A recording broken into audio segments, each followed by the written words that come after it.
பாட்டு பாடுங்கள் என்றும் நல்லவர், தாளம் போடுங்கள். பாட்டு பாடுங்கள் என்றும் நல்லவர், தாளம் போடுங்கள். ஆனந்த கீதங்கள் பாடிடுங்கள், ஆண்டவர் இயேசுவை உயர்த்திடுங்கள். ஆனந்த கீதங்கள் பாடிடுங்கள், ஆண்டவர் இயேசுவை உயர்த்திடுங்கள். இயேசு நல்லவர், பாட்டு பாடுங்கள் என்றும் நல்லவர், தாளம் போடுங்கள்.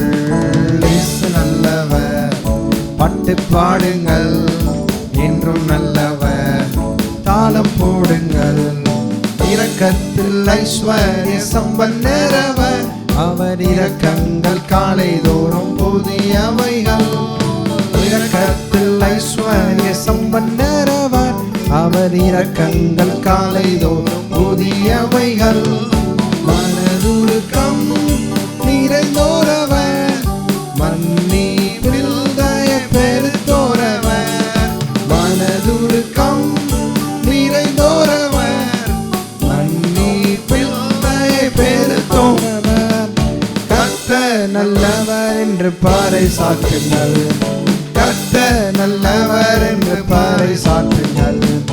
இயேசு நல்லவர், பாட்டு பாடுங்கள் என்றும் நல்லவர், தாளம் போடுங்கள். இயேசு நல்லவர், பாட்டு பாடுங்கள் என்றும் நல்லவர், தாளம் போடுங்கள். கர்த்தர் நல்லவர் என்று ருசித்து பாருங்கள், அவர் மேல் நம்பிக்கை வைப்போன் பாக்கியவான். கர்த்தர் நல்லவர் என்று ருசித்து பாருங்கள், அவர் மேல் நம்பிக்கை வைப்போன் பாக்கியவான். உலகெங்கும் சென்றிடுங்கள், ஊரெல்லாம் சொல்லிடுங்கள். உலகெங்கும் சென்றிடுங்கள், ஊரெல்லாம் சொல்லிடுங்கள். கர்த்தர் நல்லவர் என்று பாறை சாற்றுங்கள், கர்த்தர் நல்லவர் என்று பாறை சாற்றுங்கள். இயேசு நல்லவர், பாட்டு பாடுங்கள் என்றும் நல்லவர், தாளம் போடுங்கள். இயேசு நல்லவர், பாட்டு பாடுங்கள் என்றும் நல்லவர், தாளம் போடுங்கள். சாத்தானை சிலுவை மீது ஜெயித்தாரவர், சாவிக்கு முற்றுமாய் ஒடித்தாரவர். சாத்தானை சிலுவை மீது ஜெயித்தாரவர், சாவின் முற்றுமாய் ஒளித்தாரவர். பாதாள வல்லமைகள் பரிகரிக்க பிறந்தாரவர், பாதாள வல்லமைகள் பரிகரிக்க பிறந்தாரவர். கர்த்தர் நல்லவர் என்று பாறை சாற்றுங்கள், கர்த்தர் நல்லவர் என்று பாறை சாற்றுங்கள். இயேசு நல்லவர், பாட்டு பாடுங்கள் என்றும் நல்லவர், தாளம் போடுங்கள். இயேசு நல்லவர், பாட்டு பாடுங்கள் என்றும் நல்லவர், தாளம் போடுங்கள். ஆனந்த கீதங்கள் பாடிடுங்கள், ஆண்டவர் இயேசுவை உயர்த்திடுங்கள். ஆனந்த கீதங்கள் பாடிடுங்கள், ஆண்டவர் இயேசுவை உயர்த்திடுங்கள். இயேசு நல்லவர், பாட்டு பாடுங்கள் என்றும் நல்லவர், தாளம் போடுங்கள்.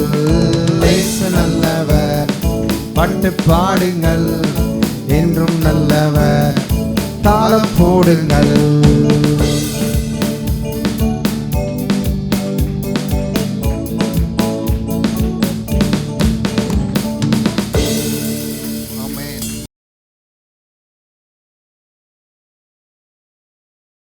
தேவன் தம்முடைய ஒரே பேரான குமாரனை விசுவாசிக்கிறவன் எவனோ அவன் கெட்டு போகாமல் நித்திய ஜீவனை அடையும்படிக்கு அவரை தந்தள்ளி இவ்வளவாய் தேவன் உலகத்தில் அன்பு கூர்ந்தார் என்று பார்க்கிறோம். ஆண்டவராய் இயேசு நாம் ஒவ்வொருவருக்காகவும் இந்த உலகத்தில் சிலுவையிலே அடிக்கப்பட்டு ரத்தத்தை சிந்தி மரித்து உயிரோடு இருந்து ஆண்டவராய் இயேசு இன்னைக்கும் ஜீவிக்கிறார். இதுவரைக்கும் நீங்கள் யாராவது ஆண்டவராக இயேசுவை ஆண்டவராக ஏற்றுக்கொள்ளவில்லை, ஆனால் ஆண்டவராக இயேசுவை உங்களுடைய ஆண்டவராக இரட்சகராக நீங்கள் ஏற்றுக்கொள்ளுங்கள். அது உங்களுடைய நல்வாழ்வை கொண்டு வந்துவிடும்.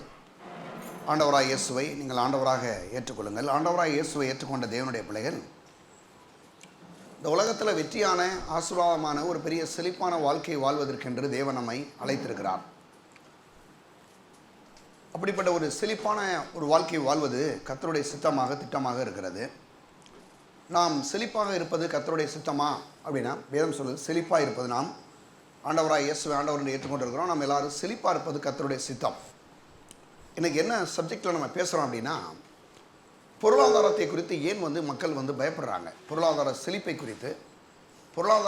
குறித்து ஏன் ரட்சிக்கப்பட்ட மக்களுக்கு, ஏன் ஆண்டவராக இயேசுவை ஆண்டவராக ஏற்றுக்கொண்ட மக்களுக்கு ஏன் பொருளாதார செழிப்பை குறித்து ஒரு பயம் இருக்கிறது. அவங்க ஏன் பயப்படுறாங்க? அவங்களுக்கு என்ன பிரச்சனை இல்லை? நீங்கள் கையில் பணம் வந்துச்சுன்னா அது ஏன் உங்களுக்கு இவ்வளோ பெரிய பயத்தை உண்டாக்குது? அதை தான் இன்றைக்கி பேச போகிறோம். ஆனால் பாருங்கள், வேதம் சொல்லுது நாம் செழிப்பாக இருப்பது கர்த்தருடைய சித்தம். நாம் நல்ல பணத்தோடு நல்ல கையில் பாருங்கள் நல்ல எல்லா விதமான ஆசீர்வாதங்களோடு நாம் இருப்பது கர்த்தருடைய சித்தம் என்று பார்க்குறோம். 3 யோவான் 2ஆம் வசனம் பாருங்கள் சொல்லுது, அதாவது பிரியமானவனே, உன் ஆத்துமா வாழுகிறது போல நீ எல்லாவற்றிலும் வாழ்ந்து சுகமாக இருக்கும்படி வேண்டுகிறேன் என்று தமிழ் வேதாகம் சொல்லுது. ஆங்கில வேதாகமங்களே விரும்புகிறேன் என்று சொல்லப்பட்டிருக்கு.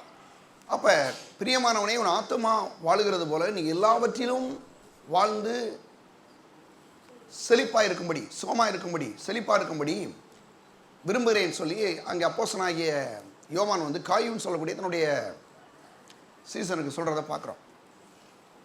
அப்போ இன்றைக்கி அவருக்கு பாருங்க, காய்க்கும் மட்டும் இல்லை, இன்றைக்கி நமக்குமே ஆண்டவர் சொல்கிற ஒரு விஷயம் என்னென்னா, பிரியமானவனே உன் ஆத்துமா வாழுகிறது போல நீ எல்லாவற்றிலும் வாழ்ந்து சுகமாக இருக்க வேண்டும், செழிப்பாக இருக்க வேண்டும் என்று தான் கர்த்தரும் விரும்புகிறார்.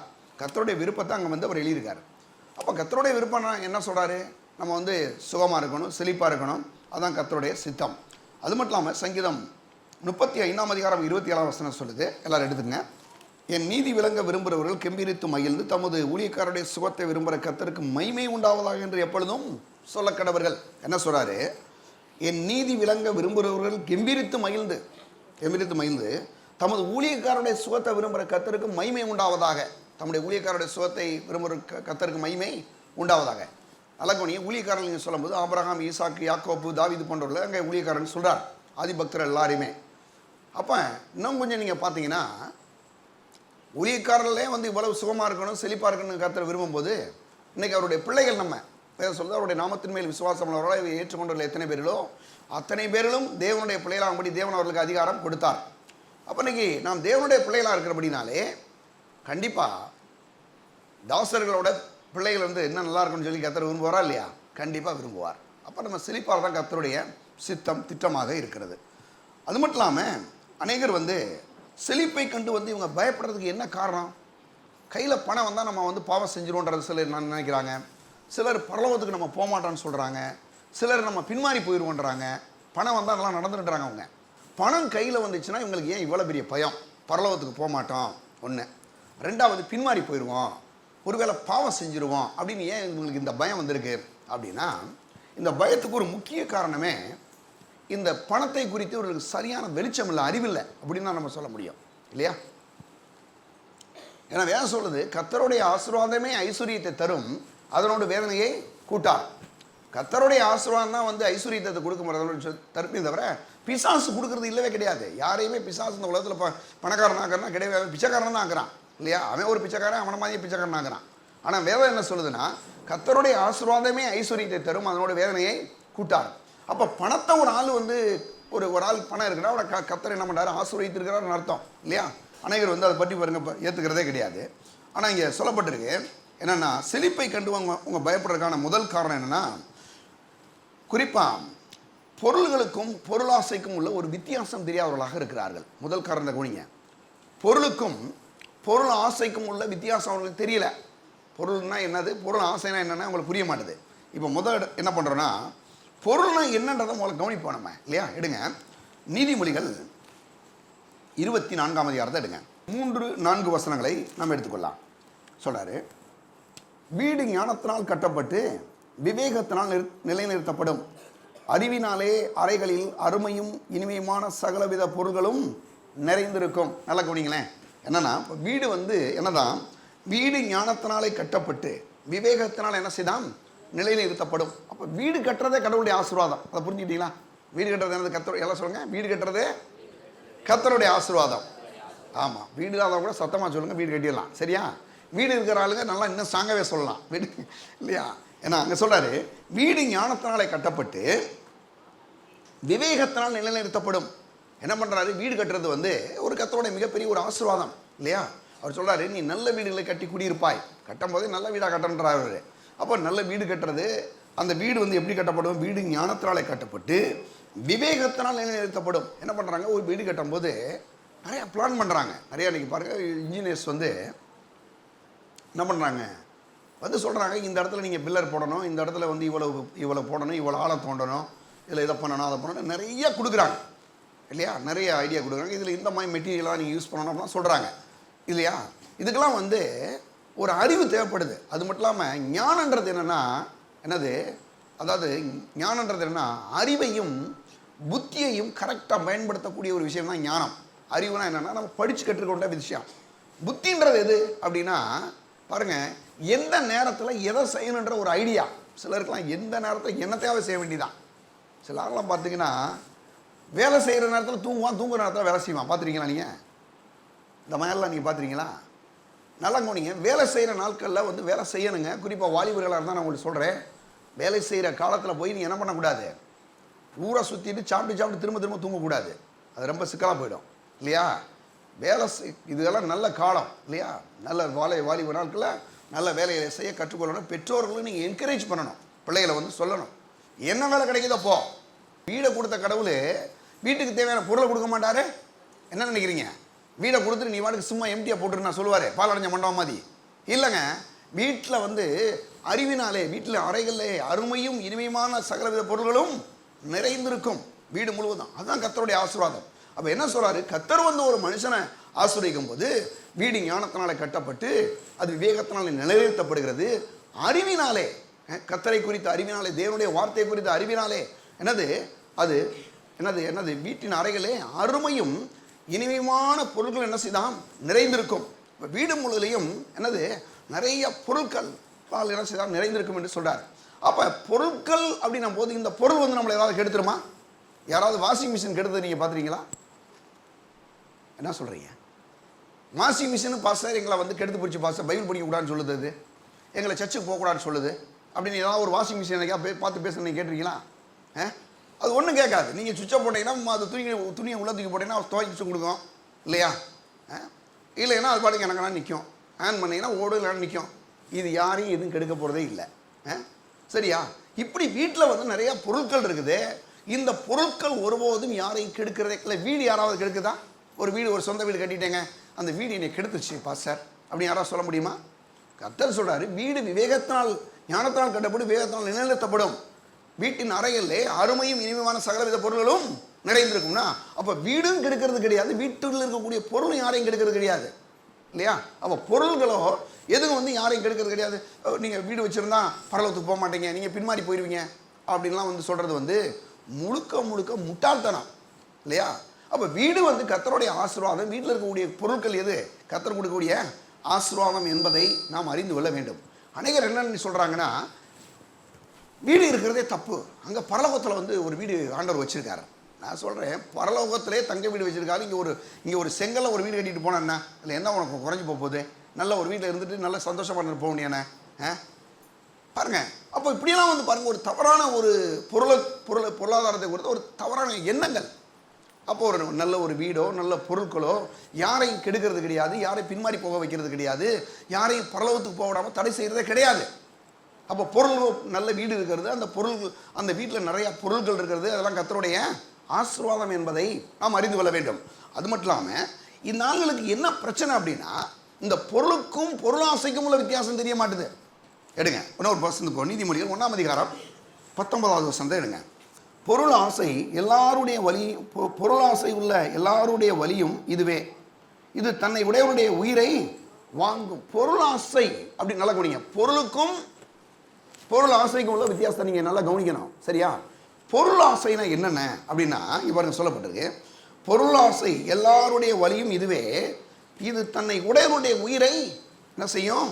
வாங்கும். பொருளாசைனா என்னங்க அப்படின்னா, நிறையா பாருங்க இன்னைக்கு என்ன பண்ணிடுறாங்க, பொருள் ஆசைனா நிறைய பொருட்களை போய், அதாவது நிறைய ஏற்கனவே இருக்கும், கடவுள் நல்லா ஆசை வச்சிருக்காரு, இன்னும் சம்பாதிக்கிறது எந்த தப்புமே கிடையாது. ஆனால் சில நேரங்களில் குறுக்கு வழியில் போய் சம்பாதிக்கிறது ஒரு பெரிய பொருள் ஆசை இல்லையா? குறுக்கு வழியில் அவங்க செய்கிறாங்க, இவங்க செய்கிறாங்க, நானும் போய் செய்ய போகிறேன், நானும் போய் சம்பாதிக்க போகிறேன் அப்படின்னு போகிறது, அது மகாபெரிய ஒரு தவறுங்க. அது பொருள் ஆசை. நம்ம சம்பாதிக்காமல் ஏதாவது இல்லையா, ஏதாவது ஒரு குறுக்கு வழியில் ஏதாவது கிடைக்குமா அப்படின்னு போகிறதுக்கு பேர் என்னதுங்க? பொருள் ஆசை. அது மட்டும் இல்லாமல் இதை நான் வேதத்தில் இருந்தே உங்களுக்கு காமிக்கிறேன். அதான் பொருள் ஆசைன்ற ரொம்ப தெளிவாக நம்ம கண்டுபிடிச்சிடலாம் இல்லையா? எடுங்க ஒரு பகுதிக்கு நம்ம போவோம். பொருள் ஆசைனா என்னன்றதை வேதம் மிக அழகாக போதிக்குது. ஆண்டவராக இயேசுவே அதை பற்றி சொல்கிறாரு. லூக்கா சுவிசேஷம் 12ஆம் அதிகாரத்தை எடுங்க. லூக்கா சுவிசேஷம் 12ஆம் அதிகாரம் ஒரு சம்பவத்தை நம்ம வாசிப்போம். அங்கே ஆண்டவராக இயேசுவே அதை சொல்கிறாரு. அந்த அருமையான ஒரு கதை, அது உண்மையை சொல்கிற ஒரு கதையை சொல்கிறார், அது மூலம் விளக்குறார். 15ஆம் வசனத்துக்கு வாங்க. பின்பு அவர் அவர்களை நோக்கி, பொருளாசையை குறித்து எச்சரிக்கையாக இருங்கள், ஏனெனில் ஒருவனுக்கு எவ்வளவு திரளான ஆசை இருந்தாலும் அது அவனுக்கு ஜீவன் அல்ல என்றார். என்ன பாருங்க, கரெக்டாக அடிக்கிறா பாருங்க. இப்போ நம்ம நீதிமொழிகள் 1:19 என்ன வாசித்தோம்? பொருளாசை என்னது? உடையவருடைய ஜீவனை வாங்கும், அப்படி தானே போட்டு அங்கே பார்க்குறோம். பொருள் ஆசைனா என்னன்றதை முதல்ல பார்க்கணும் இல்லையா? அப்போ பொருள் ஆசைனா என்ன அங்கே சொல்றாரு. பின்பு அவர் அவர்களை நோக்கி, பொருள் ஆசையை குறித்து எச்சரிக்கையாக இருங்கள். பொருளை குறித்து கிடையாது. சொல்லுங்க, புரியுதா நான் சொல்றது? பொருள் வேற, பொருள் ஆசை வேற, பணம் வேற, பண ஆசை வேற. அப்போ பொருளை பாருங்க, பொருள் ஆசையை குறித்து எச்சரிக்கையாக இருங்கள். அங்கே அவர் சொல்றாரு, பொருளாசையை குறித்து நீங்கள் என்ன செய்யணும்? எச்சரிக்கையாக இருங்கன்னு சொல்லிட்டு அவர் சொல்றாரு, ஏனெனில் ஒருவனுக்கு எவ்வளவு திரளான ஆசைகள் இருந்தாலும் அது அவனுக்கு ஜீவன் அல்ல என்றார். என்ன சொல்றாரு? ஒரு ஆளுக்கு எத்தனை கோடி ரூபா இருந்தாலும் அந்த ஆளுக்கு அது ஒன்றும் ஜீவன் கிடையாது. ஒரு ஆளுக்கு எத்தனை கோடி ரூபாய் இருந்தாலும் அவர் ஆண்டவராக இயேசுவை ஏற்றுக்கொள்ளலைன்னா அவருக்கு என்னது கிடையாது? அவரு எந்த பிரயோஜனமே கிடையாது. இயேசுவே சொல்றாரு, மனுஷன் உலகம் முழுவதையும் ஆதாயப்படுத்தி கொண்டாலும் தன் ஜீவனை நஷ்டப்படுத்தினால் அவனுக்கு லாபம் என்ன? அப்போ லாபம் எது? பொருள் கிடையாது. என்னது? அந்த பொருள்னா என்னுடைய லாபம் நினைக்கிறாள் இருக்காங்க இல்லையா, அது ஒரு பொருளாசை தான். ஆனால் நல்ல குணி, அதுதான் அவங்க சோர்ஸு, அதான் என் ஆதாரம். பணம் தான் என் ஆதாரம், வீடு தான் என் ஆதாரம். சிலர் வீடு வீடு வீடு வீடுன்னு வீடே கட்டி பிடிச்சிட்டு இருப்பான் பாருங்க. எப்போ பார்த்தா வீட்டில் உட்காந்துருக்கீங்க, 8 மணி நேரம் எப்படினாலும் வெளியில் தான் போயிட்டு வர்றோம். போகிறீங்களா இல்லையா? சிலருக்குலாம் பார்த்தீங்கன்னா வீடு வேணும், வீடு வேணும், வீடு வேணும். பார்த்துருக்கேன் நிறையா பார்த்து, சொந்த வீடு இருக்கா? என் சொந்த வீடு தான் உங்களை பரலோகத்துக்கு கூட்டு போப்பதா? கிடையாது. நல்ல கவனிங்க, சொந்த வீடுக்கா கர்த்தருக்கு ஸ்தோத்திரம். ஆனால் சொந்த வீடு யாரையும் பரலோகத்துக்கு கூட்டு போகிறது இல்லை, மறந்துடக்கூடாது. சரியா? அப்போ சொந்த வீடு இருக்கட்டும், கர்த்தருக்கு ஸ்தோத்திரங்க, நல்லதான், கர்த்தருடைய ஆசீர்வாதம் தான். ஆனால் சொந்த வீடு யாரையும் பரலோகத்துக்கு கூட்டு போகிறது இல்லைன்றதை நீங்கள் புரிஞ்சுக்கணும். புரிஞ்சுக்கிட்டீங்களா? அது அவர் என்ன சொல்கிறாரு? பொருளாசை குறித்து எச்சரிக்கையாக இருங்கள். அப்போ வீடு இருக்கிறது தப்பு கிடையாது. ஆனால் வீடு தான் என்னுடைய என்னது ஆதாரம். வீடு இல்லைன்னா நான் கேட்குறேன், எவனா மதிச்சானா மதிக்கலைன்னா போகிறான்னா இவன் மதிப்புக்காக நம்ம இது பண்ணிட்டு இருக்கோம், வாழ்கிறோமா? சொல்லுவோம், வீடு சொந்த வீடு இருந்தால் தான் பசங்க நம்மளை மதிப்பாங்க. நான் உங்களுக்கு ஒன்று சொல்கிறேங்க, ஏசு கிறிஸ்து இருந்தால் தான் நமக்கு மதிப்பாங்க. எனக்கு தெரியும், ஏசு மாத்திரம் என் வாழ்க்கை இல்லைன்னா ஒரு வேளை என்னை மதிக்க மாட்டான். ஏசு இருந்தால் மட்டுமே எனக்கு மதிப்பு மரியாதை உண்டோ. நான் சொல்கிறேன், சொந்த வீட்டுக்காக கர்த்தருக்கு ஸ்தோத்திரங்க. ஆனால் சொந்த வீடு யாரையும் பரலோகத்துக்கு கொண்டு போகிறது கிடையாது. பேங்க் அக்கௌண்ட்டில் பணம் இருக்கா, கர்த்தருக்கு ஸ்தோத்திரம். பேங்க்கில் இருக்கக்கூடிய அந்த பணம் என்னைய பரலோகத்துக்கு கொண்டு போகிறது இல்லை. அப்போ என்ன புரிஞ்சுக்கிறோன்னா, அதாவது பணமோ வீடோ பொருட்களோ என்ன பண்ண எனக்கு நித்திய ஜீவனை கொடுக்கறது இல்லை. யார் கொடுக்கறது? ஆண்டவராய் இயேசு தான் என்னுடைய நித்திய ஜீவன் என்பதை மிக தெளிவாக பிரசங்கிக்கிறார் இயேசு. நீங்கள் பாருங்கள், வேத்த எடுங்க, அங்கே பாருங்கள் சொல்கிறாரு. என்ன சொல்கிறார் பாருங்கள், அங்கே சொல்லும் போதே பார்க்கலாம். 15ஆம் வசனத்தில் சொல்லிடுறாரு. 16ஆம் வசனத்தில் அல்லாமலும் ஒரு ஓமை அவர்களுக்கு சொன்னார். ஐஸ்வர்யம் உள்ள ஒருவனுடைய நிலம் நன்றாய் விளைந்தது. நல்ல ஒரு பெரிய பணக்காரன், அவனுக்கு என்ன விளைஞ்சி? நல்ல விளைச்சல், சரியான விளைச்சல் நடந்துருச்சு. வந்தோடனே, நான் ஒன்று செய்வேன், என் களஞ்சியங்களை இடித்து பெரிதாய் கட்டி எனக்கு விளைந்த தானியத்தையும் என் பொருட்களையும் அங்கே சேர்த்து வைக்கிறது நல்லதா கெட்டதா? நல்லா சொல்லணும். நீங்கள் எல்லாரும் என்ன பல நாள் பிரசங்கம் கேட்டுட்டு இருக்கீங்க. நல்லதுங்க, மறந்துடாம. நல்லது மட்டும் இல்லாமல் சேர்த்து வைங்க, மறந்துட வேண்டாம். நீங்கள் மாட்டுக்கு பேங்க்கில் எனக்கு ஒன்றும் வேணாம்ப்பா சார், நம்ம ஒன்றும் கொண்டு வரல, நம்ம ஒன்றும் போகல, அந்த பேச்சை பேசக்கூடாது. நீங்கள் என்ன பண்ணணும்னா, சம்பாதிக்கிறீங்கன்னா கண்டிப்பாக சம்பாத்தியத்தில் ஏதாவது ஒரு பகுதியாவது சேமிக்க கற்றுக்குங்க. ஏன்னா நான் பிரசங்கியாக இருக்கிறதுனால எல்லாத்தையும் நான் வந்து கவர் பண்ணி ஆகணும் இல்லையா? அதான் நான் சொல்கிறேன். நீங்கள் வந்து சம்பாதிக்கிறீங்களா, சம்பாத்தியத்தில் ஒரு வீட்டில் வாடகைக்கிறீங்களா, இவ்வளோ வாடகை இல்லை இவ்வளோ சாப்பாடு, இதெல்லாம் ஒரு கணக்கு பண்ணிவிட்டு கொஞ்சமாவது ஒரு சேமிக்க கற்றுக்கொள்ளுங்கள். நல்ல விஷயம். அப்போ அவர் சொல்கிறாரு பாருங்கள், அதெல்லாம் ஓகே, அவர் வந்து சேர்த்து வைக்க சொல்கிறார். அங்கே சொல்லிட்டு சொல்கிறாரு பாருங்க, விளைந்தது. அப்பொழுது அவன், நான் என்ன செய்வேன், என் தானியத்தை சேர்த்து வைக்கிறதுக்கு இடமில்லையே, நான் ஒன்று செய்வேன், என் களஞ்சியங்களை இடித்து பெரிதாய் கட்டி எனக்கு விளைந்த தானியத்தை என் பொருட்களையும் அங்கே சேர்த்து வைத்து, பின்பு என் ஆத்மாவே உனக்காக அநேக வருஷங்களுக்கு அநேகம் பொருள்களை சேர்த்து வைக்கப்பட்டிருக்கிறது, நீ இளைப்பாரி புசித்து குடித்து பூரிப்பாயிரு என்று என் ஆத்மாவோடே சொல்லுவேன் என்று தனக்குள்ளே சிந்தித்து சொல்லி கொண்டான். தேவனோ அவனை நோக்கி, மதிகடனே, என்ன சொல்றார், மதிகடனே, உன் ஆத்மா உன்னிடத்திலிருந்து இந்த ராத்திரியிலே எடுத்துக்கொள்ளப்படும், அப்பொழுது நீ சேகரித்தவர்கள் யாருடையதாகும் என்றார். தேவனிடத்தில் ஐஸ்வர்யவனாய் இராமல் தனக்காகவே பொக்கிஷங்களை சேர்த்து வைக்கிறவன் எப்படி இருக்கிறான் என்றார். என்ன பாயிண்ட் சொல்றார் கவனிச்சிங்களா? நல்ல கவனிங்க. விளைச்சல் நல்லது, நல்லா விளையணும். ரெண்டாவது, சேர்த்து வைக்கிறது ரொம்ப நல்லது, அதுவும் ஓகே செய்யலாம். ஆனால் சேர்த்து வைக்கிற விஷயத்தில் என்ன ஒரு விஷயம்னா, விளைஞ்ச பொருட்கள் தான் என் ஜீவன், நான் சேர்த்து வைக்கிறதா என்னை காப்பாற்றி நம்பினாங்கன்னா அதுதான் முட்டாள்தனம். அதுதான் என்னது முட்டாள்தனம். என்ன முட்டாள்தனம் சொல்கிறாரு அப்படின்னா, அதாவது அங்கே அந்த வசனத்தில் பாருங்கள், தேவனோ என்ன சொல்கிறாரு, மதிகடனே, ஃபூல் அப்படின்னு இங்கிலீஷில் சொல்கிறாரு, முட்டாளே அப்படின்னு சொல்கிறாரு. பாருங்கள், தேவனோ அவனை நோக்கி, மதிகடனே, உன் ஆத்மா உனத்திலிருந்து இந்த ராத்திரியில் எடுத்துக்கொள்ளப்படுமானா. ஏன்னா இன்னைக்கு செத்து போனேனா, எங்கள் தமிழில் சொல்கிறேன், மதுரை தமிழில் இப்படியே சொல்கிறேன், எப்படி சொல்லலாம், இன்னைக்கு செத்து போனேனா, அவர் அப்படிதான் சொல்லியிருக்காரு, நல்லா இருக்குன்னு நினைச்சிருக்கு இல்லையா? அவர் என்ன சொல்கிறாரு, அதாவது சொல்கிறாரு, தேவனோ அவனை நோக்கி, மதிகடனே, உன் ஆத்மா உன்னிடத்திலிருந்து இந்த ராத்திரியில் எடுத்துக்கொள்ளப்படும், அப்பொழுது நீ சேகரித்தவர்கள் யாருடையதாகும் என்றார். என்ன கேள்வி கேட்கிறாரு? எப்பா, நீ உன் களஞ்சியங்களை இடிச்சு கட்டுற, நல்லா விளைஞ்சிருக்கு, சேர்த்து வைக்கிற, சரி இல்லையா, இதெல்லாம் பண்ணியிருக்க. ஆனால் இன்னைக்கு செத்து போனால் நீ என்ன செய்ய போற, இதெல்லாம் யாருடையதாகும், யார் வச்சுக்குவா அப்படின்னு ஒரு கேள்வி கேட்கிறாரு. கேட்டுட்டு சொல்றாரு, தேவனிடத்தில் ஐஸ்வர்யவனாய் இராமல் தனக்காகவே பொக்கிஷங்களை சேர்த்து வைக்கிறவன் இப்படி இருக்கிறான் என்றார். சொல்றார், பாயிண்ட்க்கு வந்தார். என்ன சொல்றாரு, அதாவது சம்பாதிக்கிறான், சேர்த்து வைக்கிறான், எல்லாம் பண்றான், பண்ணிக்கிட்டே இருக்கிறான், எல்லாத்தையும் என்னது மாறி போட்டுக்கிறது, அப்புக்கு போடு போடு போடு அலைய, அப்படியே பேயா அலையிறது. பாருங்க, எவ்வளோ பணம் தான் அவங்களுக்கு பத்தாது, பேய் பிடிச்ச மாதிரி பாருங்க. இது ஒரு பேய். அதாவது கர்த்தருடைய ஆசீர்வாதம், பணம் சம்பாதிக்கிறத நான் வந்து ஒன்றும் உங்களை தப்பாக சொல்லலை. ஆனால் இதே வேலையில் ஒரு சில ஆள் பாருங்க, பார்த்தீங்கன்னா எவ்வளோ வந்தாலும் ஒரு சில ஆளுக்கெல்லாம் பத்தவே பார்த்தாது. நான் அதை வாங்கணும், அதை வாங்கணும், உயிரே போனாலும் பரவாயில்ல. ஒருபோதும் ரட்சிக்கப்பட்ட தேவனுடைய பிள்ளைகள் உங்களை காட்டிலும், உங்களுடைய உயிரை காட்டிலும் பணத்தை ஒருபோதும் நேசிக்க வேண்டாம். அப்படி போகாதீங்க. என்ன செய்யுங்க, நல்ல வேலை செய்யுங்க, நல்லா சம்பாதிங்க, நல்லா சேர்த்து வைங்க, நல்ல வீடு கட்டுங்க, இடம் வாங்கலாம், ஓகே. ஆனால் அதுதான் என்னை காப்பாற்றுன்றீங்களே, அது யாரோ சொன்னாங்கன்னா நம்ம எடுத்துக்கவே கூடாது. அது வந்து நம்முடைய சோர்ஸ் கிடையாது. எது நம்ம சோர்ஸுங்க, எது நம்முடைய ஆதாரம்? ஆண்டவராக இயேசு தான் என்னுடைய ஆதாரம். அவர் தான் என் ஆதாரம். இந்த வீடோ, இந்த பணமோ, இந்த காரோ, இதெல்லாம் என்ன ஆதாரம் நீங்கள் நினைக்கிறீங்க? அவர் இருந்தா, நான் சொல்கிறேன் தான், ஒரு ஊழியக்காரர் சொன்னார், இயேசு இருந்தா நான் ஹீரோ, அவர் இல்லைன்னா நான் ஜீரோ அப்படின்னாரு. அப்படின்னா என்ன அர்த்தம் தெரியுங்க? இயேசு இருந்தால் மட்டும்தான் இந்த உலகத்தில் நீங்கள் ஹீரோமாக இருக்க முடியும்.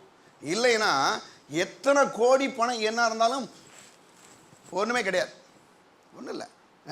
அவர் சொல்கிறாரு, ஏன் சொல்கிறாரு, இன்னைக்கு இரவில் நீ வந்து செத்து போயிட்டீங்கன்னா இதெல்லாம் யாருடையதாக, இவ்வளோ சேர்த்து வைக்கிறேன்னு சொல்கிறியப்பா, யாருடையது அப்படின்றாரு. அங்கே உடனே பாருங்க, தேவனிடத்தில் ஐஸ்வர்யவனாய் இராமல் தனக்காகவே பொக்கிஷங்களை சேர்த்து வைக்கிறவன் என்ன செய்கிறான், இப்படி இருக்கிறான். பாருங்க என்ன சொல்கிறாரு, பாயிண்ட்டுக்கு வராரு. என்ன பாயிண்ட்டுக்கு வராரு? தேவனிடத்தில் ஐஸ்வர்யம். தேவனிடத்தில் எப்படி ஐஸ்வர்யமாக இருக்கிறது? எப்படி கவனிங்க. இப்போ பேங்க்கில் போட்டால் அது வந்து நம்ம ஒரு ஐஸ்வர்யத்தை சேர்த்து வச்சுருக்கிறோம். ஒரு வீடு கட்டுறோம், அது நம்ம பேரில் இருக்குது. ஒரு நிலம் வாங்குகிறோம், அது நம்ம பேரில் இருக்குது. ஒரு நகை வாங்குகிறோம், அது நம்ம கையில் இருக்குது. இதெல்லாம் ஓகே. ஆனால் தேவனிடத்தில் எப்படி நம்ம ஐஸ்வர்யங்களாக இருக்க முடியும் அப்படின்னா, தேவனுக்கென்று கொடுக்கக்கூடிய மக்களாக இருக்கும்போது தான் நாம் என்ன பண்ணுறோம், தேவனிடத்தில் நம்ம ஐஸ்வர்யங்களை என்ன செய்ய முடியும், இருக்க முடியும். நாம் கர்த்தருக்கென்று தசமபாகங்களை காணிக்கையை கொடுக்குறோம். அது மட்டும் இல்லாமல் சுவிசேஷ ஊழியங்களுக்கு என்று கொடுக்குறோம். அது மட்டும் இல்லாமல் நாம் நம்முடைய சம்பாத்தியங்கள் மூலமாய் ஆண்டவருடைய ராஜ்யம் வந்து விருத்தி அடையலான்னு பார்க்கணும். ஆண்டவருடைய ராஜ்யம் விருத்தி அடையணும். சிலர்லாம் இருக்கிறான் பாருங்க, அதாவது பணத்தை சம்பாதிச்சுக்கிட்டு எவனையுமே முன்னேற விடுறது கிடையாது. நான் மட்டும் நல்லா இருக்கணும், எல்லா பேரும் ஒன்றும் இல்லாமல் ஒழிஞ்சு போ, நாசமாக போ, நான் மட்டும் நல்லா இருந்துடணும். அப்படின்னா சிலர் என்ன நினைக்கிறது, பணத்தை பாருங்க, பணத்தை சம்பாதிக்க தப்பு கிடையாதுங்க. பணம் ஒன்றுலாம் வரணும், நீங்கள் நல்லா வீடு கட்டுங்க, இடம் வாங்க, சேர்த்து வைங்கலாம், ஓகே. ஆனால் இதை விட பெருசு இந்த ஊழியத்துக்காக நீங்கள் கொடுக்குற விஷயம் இருக்கு பாருங்க. ஆண்டோடைய ஊழியங்களை கொடுக்குறோம், ஆண்டோடைய சுவிசேஷங்களை அறிவிக்கப்படுறோம், நான் மட்டும் ஆசீர்வதிக்கப்படுறதில்ல. ஆண்டவரே, என் மூலமா இன்னும் திரளான மக்கள் ஆசீர்வதிக்கப்படட்டும், அந்த மக்கள் ரட்சிக்கப்படட்டும், அந்த சபையில் நாட்டப்படட்டும். ஒரு நாள் பரலோகத்துக்கு நான் போகும்போது அங்கேருந்து வாங்க பிரதாரி, வாங்க சிஸ்டர், நீ கூப்பிடுறாங்க, ஆள் இருக்கட்டும். அப்படி யார் ஒரு மனுஷன் நினைக்கிறானோ அவர் யார் தெரியுமா? அவன் தாங்க பொருளாசை இல்லாத ஒரு மனுஷன். அவன் தான் என்ன சொல்றான்னா, கர்த்தர் தான் என் ஜீவன், கர்த்தர் தான் என் சோர்ஸ், அவர் தான் என்னுடைய ஆதாரம் அப்படி நினைக்கிறான். இப்போ பணத்தை வச்சு நம்ம என்ன பண்ணுறோம்? பணத்தை வச்சு என்ன பண்ணுறது முக்கியம். நான் போன வாரமாக சொன்னேன், பணம் நம்ம கையில் இருந்தால் பைபிள் வாங்குவான், ஆனால் மனந்திருமாவின் கையில் இருந்தால் பாட்டில் வாங்குவான் இல்லையா? நம்ம கையில் இருந்தால் சர்ச்சுக்கு வரும், அவன் போனால் உடனே டாஸ்மார்க்கு போகிறான். நம்ம 2 பேருக்குள்ள வித்தியாசம் தானே. அப்போ பணம் என்னங்க? பணம் என்ன செய்யுதுங்க? பணம் பணத்தை நீங்கள் நல்ல இடம் வாங்க, வீடு கட்டுங்க, எல்லாம் சேர்த்து வைங்க, எல்லாம் ரைட்டு.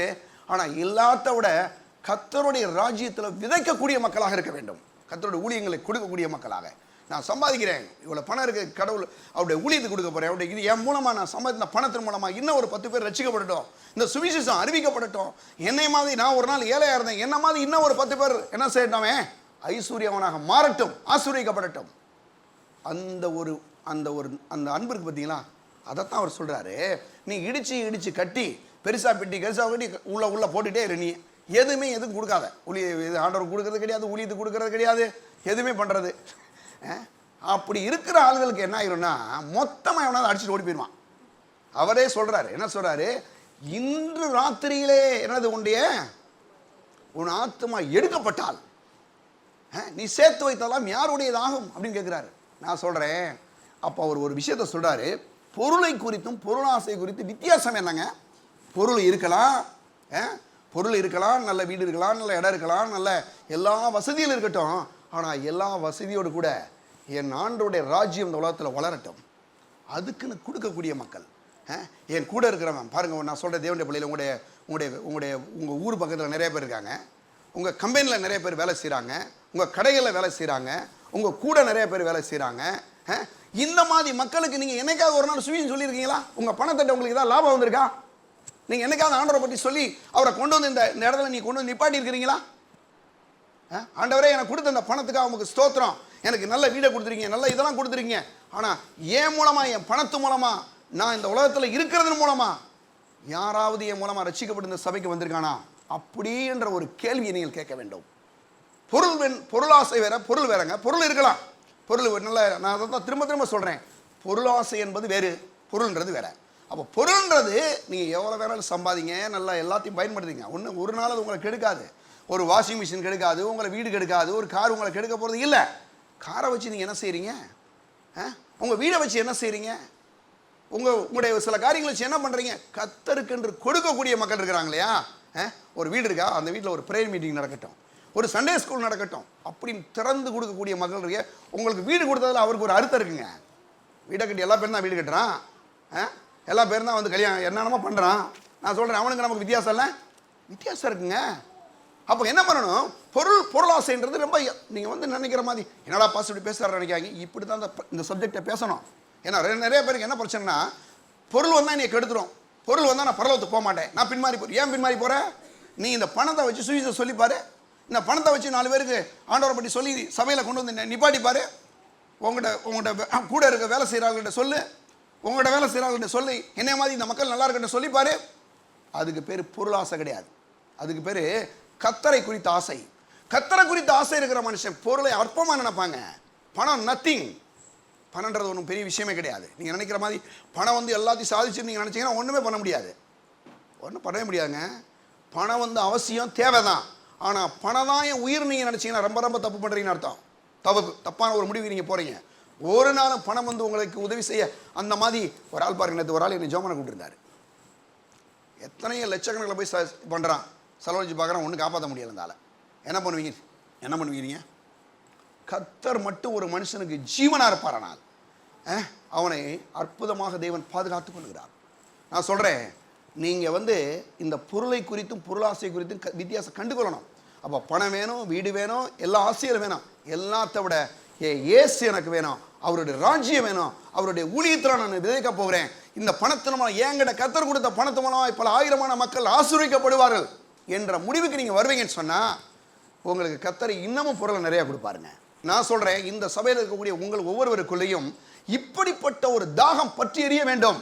என் பணம் இருக்கா, எனக்கு நான் படிச்சிருக்கேனா, நான் போய் என் மூலமாக இன்னும் அநேக மக்கள் வந்து என்ன செய்ய ரட்சிக்கப்படட்டும், இந்த பணத்து மூலமாக, இந்த படிப்பு மூலமாக, எனக்கு நீர் கொடுத்த அந்த வீடு, இந்த எல்லாத்துக்காக நமக்கு ஸ்தோத்திரம் ஆண்டவரே. இதை அது ஆண்டவருடைய காரியங்களுக்காக நம்ம பயன்படுத்தும் போது அதன் மூலமாக இன்னும் திரளான மக்கள் ரட்சிக்கப்படுவார்கள், ஆசீர்வதிக்கப்படுவார்களுங்க. அப்போ பொருள் என்பது வேற என்னது? பொருள்னா ஆண்டவரை பொருள்ன்றது வந்து ஆண்டவரை கனம் பண்ணி அவர்களுடைய ஆசீர்வாதங்களை பெற்று அனுபவிக்கிறது மட்டுமல்லாமல் அநேகருக்கு இந்த பொருளை வைத்து ஊழியம் செய்வதான் என்னது? பொருள். பொருளாசை என்பது ஆண்டவருக்கு எதுவுமே கொடுக்கறதில்ல, எதுவுமே செய்யறதில்ல. அந்த உனக்கு அவங்களுக்கு கொடுக்குற பணத்தினால ஆண்டவருக்கு எந்த லாபமே கிடையாது. இந்த ஆளுக்கு எதுக்கு பணம் கொடுக்கணும் நீங்கள் சொல்லுங்கள்? பணம் எது கொடுக்கணும்? எதுக்கு இந்த ஆளுக்கு சொத்து கொடுக்கணும்? எதுக்கு இந்த ஆளுக்கு வீடு கொடுக்கணும்? ஏங்க கொடுக்கணும்? கர்த்தருக்கு கொடுக்க தெரியாத ஒன்றை போய் ஏன் கொடுக்க சொல்கிறீங்க நீங்கள்? ஒரு நாளும் எங்கிட்ட இருக்க பணம் யாருக்கும் எந்த தீமையும் செய்யாது. அதனால் இன்னும் தேவனுடைய ராஜ்யத்துக்கு அது ஆசீர்வாதமாக லாபமாக இருக்கும். அப்போ நான் சொல்கிறேன் அருமையானவர்களே, பணம் பொருள் என்பது வேற, பொருள் ஆசை என்பது வேற. அப்போ சொல்கிறார், ஏன் சொல்கிறாரு பாருங்க, அடுத்து அந்த அதை கண்டினியூ பண்ணுறாரு. அவர் சொல்கிறாரு, தேவனிடத்தில் ஐஸ்வர்யவனாக இராமல் தனக்காகவே, அந்த வசனத்தை கவனிங்களேன், தேவனிடத்தில் ஐஸ்வர்யவனாக இராமல் தனக்காகவே பொக்கிஷங்களை சேர்த்து வைக்கிறவன் இப்படி இருக்கிறான் என்றார். எப்படி சொல்கிறாரு? தனக்காகவே. சொல்லுங்க எல்லாரும், ஏன் தனக்காகவே சொல்ல வைக்கிறேன்னா, தனக்காகவே இருக்கக்கூடாது, அதுலேருந்து ரிலீஸ் ஆகிற வெளியே வந்துடணும். பணம் வந்தோடனே ஆண்டவரே கொடுத்துறீங்க, கர்த்தாவே நமக்கு ஸ்தோத்திரம், ஆண்டவர் கொடுக்கணுமா நான் கொடுத்துட்றேன், ஆண்டவர் ஊழியங்கள் செய்யணுமா செய்கிறேன். தினம் மட்டும் இல்லை ஆண்டவரே, என் கூட இருக்கிற எல்லாரும் நல்லா இருக்கட்டும் ஆண்டவரே, என் மூலமாக எத்தனை பேர் அவனை ஆண்டவர்கிட்ட கொண்டு போகணும் நான் கொண்டு வரேன் ஆண்டவரே. அவன் வந்து அவன் பாட்டுக்கு வந்து அவன் பெரிய ஆகிட்டானா, ஆகிட்டு போனா விடுங்க. ஏன்னா உங்களை என்ன சும்மா விட்டுவார் நினைக்கிங்களா? அவனமே உங்களுக்கு பின்னால் வர அளவே அவனை ஆசிரியக்கும் போது உங்களை ஆசிரியக்க விடுவாரா? கொஞ்சம் யோசிங்க நீங்கள். நிச்சயமாக ஆசீர்வதிப்பாருங்க, கண்டிப்பாக ஆசீர்வதிப்பார். அவர் வந்து நீதி உள்ள தேவன், ஒருபோதும் அவர் அநீதி உள்ளவர் அல்ல, அவர் பட்சபாதம் உள்ளவர் அல்ல. நிச்சயமாக ஆசீர்வதிப்பாருங்க. கர்த்தருக்கு கொடுக்குற மனுஷன், கர்த்தருக்காக உழைக்கிற மனுஷன், கர்த்தருக்காக ஜெபிக்கிற மனுஷன், அவர் ராஜ்யம் வளரணும்னு நினைக்கிற மனுஷன். அன்றைக்கி பாருங்கள், இந்த முல்லை பெரியார்னு ஒரு அணை இருக்குது வைகையில். எத்தனை பேருக்கு அது உங்களுக்கு தெரியும் தெரியல. 152 அடிக்கு மேலே அதை கட்டியிருக்கிறாங்க. அதை ஒருத்தர், ஒரு வெள்ளைக்காரர் வந்து அவருடைய சொத்து முழுவதும் விற்று அதை கட்டினாராம். என்ன பண்ணார்? ஒரு அணையை கட்டினார். கிட்டத்தட்ட 4-5 மாவட்டங்கள் அதனால் செழிப்படையுது. அந்த பக்கத்தில் தேனி, மதுரை, இந்த பக்கம் பாருங்கள் ராமநாடு போன்ற பல மாவட்டங்கள் வந்து செழிப்படையுது. அந்த ஆள் செஞ்ச ஒரே ஒரு வேலை என்ன பண்ணார் தெரியுமா? அந்த அணையை கட்டினா. அணையை எப்படி கட்டினார்? அவர் சொத்தெல்லாம் விற்று கட்டினார்ன்றார்.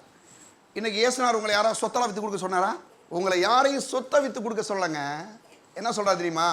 உங்களுக்கு கர்த்தர் கொடுத்த அந்த இதில் ஒரு 10ல் 1 கொடுக்கணும், அது மட்டும் இல்லாமல் ஊழியங்களுக்கு கொடுக்கணும், அது மட்டும் இல்லாமல் உங்களை மாதிரி இன்னும் 100 பேர் ரட்சிக்கப்பட்டு இந்த சபைக்கு வந்து நாட்டப்பட நினைக்கிற அந்த எண்ணம் இருக்கே, அதுதாங்க பொருளாசை இல்லாத பொருளை உடைய மனுஷன். பொருளாசை உடைய வந்து எப்பயுமே என்ன யோசிப்பானா, எவனும் முன்னேறக்கூடாது, நான் மட்டும்தான்டா நல்லா இருக்கணும், எல்லா பேரும் செத்து போகணும் அப்படின்னு கூட நினைப்பான். அவன் யார் தெரியுமா? முழுக்க முழுக்க பொருளாசை உள்ள மனுஷன். ஆனால் பொருள் ஆசை இல்லாதவன் எப்படி இருப்பானா? என்னை மாதிரி யார் இருக்கட்டுங்க, எப்படி இருக்கட்டும், எல்லாரும் நல்லா இருக்கட்டும். எப்போ பார்த்தாலும் நமக்கு நமக்கு நமக்கு நடிச்சுக்கிறோம், என்ன சாதிக்க போகிறான்? ஒன்றுமே சாதிக்க மாட்டான். நான் சொல்கிறேன், நல்லா உன தெரியுங்க தேவனுடைய பிள்ளையிலே, பொருளுக்கும் பொருளாசைக்கும் உள்ள ஒரு பெரும் வித்தியாசம் என்னென்னா, என்னது? ஆண்டவருடைய ஊழியங்களுக்கு கொடுப்பது, ஆண்டவரை நேசிப்பது, அதுதான் என்னது பொருள் வச்சிருக்கக்கூடிய மனுஷனுடைய நிலை.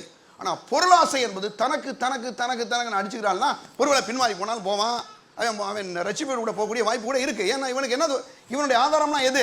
பணம் தான். பணம் தான் இவன் சோர்ஸு. பேருக்கு தான் இயேசு. சர்ச்சுக்கு வந்தால் இயேசு, வெளியில் போனால் காசு. பணத்தை காட்டில் என்ற இயேசு பெரியவருங்க. அவர் இந்த பணத்தை கொடுக்குற தெய்வமாக இருக்கிறார். உங்களை ஆசீர்வதிப்பார், நிச்சயம் ஆசீர்வதிப்பார், உங்களை பெரிய உயர்வில் கொண்டு போவார். அப்போ என்ன பண்ணணும்னா, இன்றைக்கி ஒரு நல்ல தீர்மானம் இருக்குது. ஏன் இருந்தாலும் பயப்படுறான்? பணம் வந்தால் நான் கெட்டு போயிடுவேன், பயப்படுறேன், பரலோகத்துக்கு போக மாட்டேன், பின்மாறி போயிடுவேன். ஏன்னா நீ கர்த்தருக்கு கொடுக்க மாட்டேன், உனக்கு பிரச்சனையாக தான். பணம் வந்தால் ஏன் நீ கர்த்தர் கொடு, நல்லா ஊழியம் செய்ய, நல்லா ஆண்டவருடைய நாமத்தை மையப்படுத்தி, இன்னும் நல்லா பெரிய இடங்களை சபையை கட்டு, இன்னும் நிறைய மக்கள் ரசிக்கப்படட்டும். வந்தால் என்ன ஆகுனா, அங்கே ஆண்டவருடைய நாமம் என்ன செய்யும்? மகிமைப்படும்.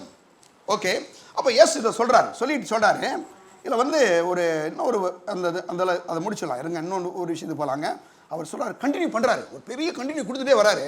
அதில் அவர் என்ன சொல்கிறாரு? கவலையை கொண்டு வராரு. கவலையும் கொண்டு வராதில்ல. அதாவது ஒரு ஆள் வந்து நீங்கள் வந்து அதாவது சாப்பாடை பற்றி கவலைப்பட வேணாம். ஏன்னா பறவைகள்லாம் இருக்குது. பறவைகள் வந்து விதைக்கிறதும் இல்லை, அறுக்கிறதும் இல்லை. ஆனாலும் என்ன செய்கிறாரு? உடைய பரம பிதாவைகளை போஷிக்கிறார். அது மட்டும் இல்லாமல் வந்து என்ன செய்கிறாரு பாருங்கள், காட்டுப்புல்லுகளை பாருங்கள். சாலமோன் முதலாய் ஒருத்தன் கூட அப்படிப்பட்ட ஒரு ட்ரெஸ் போட்டதில். காட்டுப்புல்லு விதவிதமான இன்னைக்கு பூக்கள்கள் அழகழகான ட்ரெஸ் ஆண்டவர் போட்டிருக்கிறாரு. இதில் ஒன்று கூட என்ன செய்யலை, அது ஒரு நாளும் அதுக்கு நல்ல ட்ரெஸ்ஸில் கவலைப்பட்டதே கிடையாது. ஏன்னா அவைகளையும் உங்கள் பரமபிதா என்ன செய்கிறாருங்க, உடுத்தி வைக்கிறார். அப்படி சொல்லிட்டு சொல்கிறாரு, அவைகளை பார்க்கல நீங்கள் மேலானவர்கள் அல்லவா, அந்த பறவைகளை காட்டிலையும் அந்த காட்டுப்புல்களை விட யார் பெரியவர்? யார் வந்து நீங்கள் பெரியா இல்லையா? நீங்கள் யார்? தேவசாயால் உண்டாக்கப்பட்டவங்க. நமது சாயால் நமது ரூபத்தின்படி மனுஷனை உண்டாக்குவோம்னு சொல்லி உண்டாக்கி இருக்கிறார். அப்படி உண்டாயிருக்கிறபடினாலே என்னது, நீங்கள் என் பார்வையில் அந்த பறவைகளோட அந்த பூக்களோட நீங்கள் மேலானவர்கள். அப்படின்னா உங்களுக்கு நான் சாப்பாடு கொடுக்கறது, உங்களை நான் போஷிக்கிறது அதிக நிச்சயம் சொல்லி சொல்கிறாரு. சொல்லிட்டு வர்றாரு. அப்படி வரும்போது அதில் ஒரு முக்கியமாக ஒரு வசனத்தை நம்ம பார்க்கணும். சொல்கிறாரு, இப்படி இருக்க அற்ப விசுவாசிகளே, இன்றைக்கு காட்டிலிருந்து நாளைக்கு அடுப்பிலே போடப்படுகிற புல்லுக்கு தேவன் இவ்விதமாய் உடித்து வைத்தால் உங்களுக்கு உடித்துப்பது அதிக நிச்சயம் அல்லவா? ஆகையால் எண்ணத்தை உண்போம் எண்ணத்தை குடிப்போம் என்று நீங்கள் கேளாமலும் சந்தேகப்படாமலும் இருங்கள். இவளை உலகத்தாரும் நாடி தேடுகிறார்கள். இவைகள் உங்களுக்கு வேண்டியவைகள் என்று என்ன செய்கிறார்? உங்கள் பிதா அறிந்திருக்கிறார். எவைகள் வேணும்? என்ன வேணும் சொல்லுங்கள்? நல்ல சாப்பாடு வேணும், நல்ல ட்ரெஸ் வேணும், நல்ல வீடு வேணும், நல்ல வாகனம் வேணும்னு சொல்லி என்ன செய்கிறாரா? உங்கள் பரமபிதா அறிந்திருக்கிறார். உலகத்தான் நினைக்கிறார், உலகத்தானுக்கு தெரியுது, அவனுக்கு எனக்கு அதான் நான் முக்கியன்றான். ஆனால் நம்ம என்ன சொல்கிறார்? ஆண்டவரே உங்களுக்கு இவையெல்லாம் வேணும்னு எனக்கே தெரியுன்றார் தேவனே, எனக்கே தெரியும். அவனே அப்படி இருக்கும்போது நான் உங்களுக்கு கொடுக்காம விட்டுருவேன், நான் உங்களுக்கு கொடுப்பேன். ஆனால் நீங்கள் என்ன பண்ணணும்னா, அடுத்து பாருங்கள் 31 வசனம், ரொம்ப இம்பார்ட்டண்டான ஒரு வசனம் பாருங்கள். சொல்கிறாரு, தேவனுடைய ராஜ்யத்தையே தேடுங்கள். சொல்லுங்கள், தேவனுடைய ராஜ்யத்தையே தேடுங்கள், அப்பொழுது இவைகள் எல்லாம் உங்களுக்கு கூட கொடுக்கப்படும். எப்படி சொல்றாரு பார்த்தீங்களா? நீங்கள் தேவனுடைய ராஜ்யத்தை தேடுனீங்கன்னா இவைகள் எல்லாம் உங்களுக்கு கூட கொடுக்கப்படும். சபைக்கு வர நேரத்தில் சர்ச்சுக்கு வந்துடணும். அந்த நேரத்தில் கடையை திறந்துட்டு உட்காந்துட்டு இருக்கக்கூடாது. அந்த நேரத்தில் நான் என்ன சொல்கிறேங்க, அன்றைக்கி ஒரு நாள் போடுங்க, இல்லை ஏதோ ஒரு மாட்டு போட்டு நீங்கள் வர்றதுக்கு ஏதோ ஒன்று செய்யுங்க. இதை விட்டு நீங்கள் வேறு எதுவும் பார்க்க வேண்டாம், வாங்க. அப்போ இதை செய்யும் போது என்ன நடக்குது, என்ன சொல்கிறார் பாருங்க. அந்த பாயிண்ட்ல அவர் சொல்கிறாரு, தேவனுடைய ராஜ்யத்தை குறித்து தேவனுடைய ராஜ்யத்தையே தேடுங்கள், அப்பொழுது இவைகளெல்லாம் உங்களுக்கு கூட கொடுக்கப்படும். என்ன சொல்கிறாரு? நீங்கள் தேவனுடைய ராஜ்யத்தை தேடுனீங்கன்னா போதுங்க, உங்களுக்கு என்ன வேணும்? வீடு வேணுமா? அதை நான் தரேன்றாரு. இடம் வேணுமா? தர்றேன். வீடு வேணுமா? தர்றேன். நல்ல பொருள் என்ன பணம் வேணுமா? எல்லாமே உங்களுக்கு கொடுக்க நான் ரெடி. ஆனால் நீங்கள் யாரை தேடுங்க? முதலாவது தேவனுடைய ராஜ்யத்தோட நீதியும் தேடுங்கள். அப்போ தேடுனீங்கன்னா என்ன ஆயிரும்? எல்லாமே வந்துடும். இப்போ தேவனுடைய ராஜ்யம்னா இது, அவர் இந்த உலகத்தில் கல்வாரி சிலுவையில் அடிக்கப்பட்ட ரத்தத்தை சிந்தி மரித்து உயிரோடு இருந்து அவர் சொன்னாருங்க, கடைசியாக சொன்னார், நீங்கள் உலகமெங்கும் புறப்பட்டு போய் சகல ஜாதிகளையும் சீசராக்குங்கள். இதான் சொன்னார். இதை போய் இன்னைக்கு சுவிசேஷம் அறிவித்து ஜனங்கள் ஆண்டவர்கிட்ட கொண்டு வர்றதுக்கு நம்ம என்ன செய்கிறோமோ அதெல்லாம் அதுக்காக ஒரு பணத்தை நம்ம செலவிடுறோம் பார்த்தீங்களா? அதுதான் அவர் சொல்கிறாரு, முதலாவது தேவனுடைய ராஜ்யத்தின் ஒரு நீதியும் தேடுங்கள். சபைக்கு வர்றதுக்கு செலவழிக்கிறீங்களா? எல்லாரும் நீங்கள் காசு செலவழிங்க வந்திருக்கிறீங்க. அதுக்கான ஒரு அறுவடையை கர்த்தர் நிச்சயம் உங்களுக்கு கொடுப்பாருங்க, ஒன்றும் பயப்படாங்க. கர்த்தருக்குன்னு நீங்கள் கொடுக்குறீங்களா? அதுக்கு ஒரு பலன் உண்டுங்க. கர்த்தருடைய ஊழியத்தை செய்கிறீங்களா? உங்கள் மூலமாக திரளான மக்கள் ரட்சிக்கப்பட்டு வர்றாங்களா? நிச்சயமாக உங்களை தேவன் ஆசீர்வதிப்பாருங்க. ஏன்னா அவருடைய திட்டத்தை, அவருடைய தீர்மானங்களை நீங்கள் நிறைவேற்றுகிறீர்கள். அப்போ பொருளாசைன்றது எது அப்படின்னா, அந்த பொருளை மட்டும் நம்பிக்கொண்டு ஆண்டவருக்கு எதுவுமே கண்டுக்கிறதே கிடையாது. அந்த ஆளுக்கு பணம் இருக்கிறதே வேஸ்ட்டு. ஆனால் பொருள் வச்சிருந்து கர்த்தருடைய ஊழியங்கள் கொடுக்கறது, கர்த்தருடைய ஊழியத்தை செய்கிறது, ஜனங்களை கொண்டு வர்றது. நான் சொல்கிறேன், யார் பிசாசு சில ஆளுகளை ஏமாத்துறான். வர்றவன் என்னையோட பெரிய ஆளாட்டம் ஆயிட்டு போட்டு விடுங்க பாருங்க.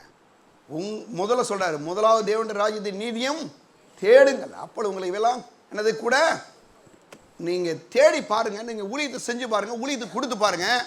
அதுக்கு நீங்கள் பாருங்கள், அதுக்கு பிறகு உங்களை யாருமே எந்த ரீதியிலும் தடை செய்ய முடியவே முடியாதுங்க, முடியவே முடியாது. கர்த்தர் மேலும் மேலும் உங்களை ஆசீர்வதிப்பார். ஆனால் பிசாசு ஒரு வஞ்சகன் என்ன பண்ணுறான்? அவன் நல்லா இருந்துட்டானா நம்மளை மதிப்பானா? நான் கேட்குறேன், கர்த்தரே நம்மளை மதிக்கும் போது எவன் மதிச்சா நமக்கு என்ன? யோசிக்க கொஞ்சம். கர்த்தரை மதிக்கிறாருங்க. வானத்தையும் உண்டாக்கின தேவாதி தேவனை நம்மளை மதிக்கிறார், நம்மளை நேசிக்கிறார், நம்ம மேலே அன்பு கூறாருன்னா எவன் மதிச்சானா எவன் மதிக்கலாம் நமக்கு என்னங்க? அவர் மதிச்சார்னா போதும், எல்லாமே நம்மளை தேடி வரும், தேடி வரும். அப்போ அந்த பணன்றது பணத்தையே சார்ந்து கொள்ளுது. அப்போ பண ஆசைன்றது என்னென்னா, பண ஆசைன்றது பணமே என் நம்பிக்கை, அதான் என் சோர்ஸ். பணத்தை சம்பாதிக்கணும், சேர்த்து வைக்கணும், உட்காந்துக்கணும். ஆனால் பணம் பாருங்க, பணன்றது கர்த்தருடைய ஆசீர்வாதம். அப்போ பண ஆசைன்றது அது தன்னை உடைய உயிரை வாங்கிடும். பண ஆசை, பணம் அது எல்லாவற்றுக்கும் உதவும். சரி, இன்னொரு பதிவு கூட நம்ம போவோம், எடுங்க. அதில் வந்து இன்னும் ஒரு சில வசனங்களுக்கு நம்ம போகலாம். சொல்கிறார், அந்த தனக்காகவே அவை சேர்த்து வைக்கிறான். அந்த விஷயத்தை பார்க்குறோம். லூக்கா சுவிசேஷம் 16ஆம் அதிகாரத்துக்கு வாங்க. 16ஆம் அதிகாரத்தில் 1ஆம் வசனத்திலிருந்து 9ஆம் வசனம் வரைக்கும் வரேன் நான். பின்னும் அவர் தம்முடைய சீசர்களை நோக்கி, ஐஸ்வர்யவனாகிய ஒரு மனுஷனுக்கு ஒரு உக்கிரகாரன் இருந்தான். அவன் தன் எஜமானுடைய ஆஸ்திகளை அழித்து போடுகிறதாக எஜமானுக்கு அறிவிக்கப்பட்டது. உக்கிரகாரனா யாரும் கணக்கு பிள்ளை சொல்லுங்கள், கணக்கு பிள்ளை மறந்துடாங்க. உக்கிரகாரனா நீங்கள் என்னமோ உக்கிரன்னு என்னமோ சொல்கிறீங்க பாஸ் அப்படின்னு நினைக்காங்க. ஒரு கணக்கு பிள்ளை இருக்கான். இப்போ உங்கள் வீட்டில் நீங்களே வியாபாரம் பண்ணுறீங்க, தொழில் பண்ணுறீங்க, யாரோ ஒருத்தர் இருப்பார்ல, ஒரு கணக்கு பிள்ளை யாரோ ஒருத்தர் இருக்கிற அந்த மாதிரி வச்சுங்க.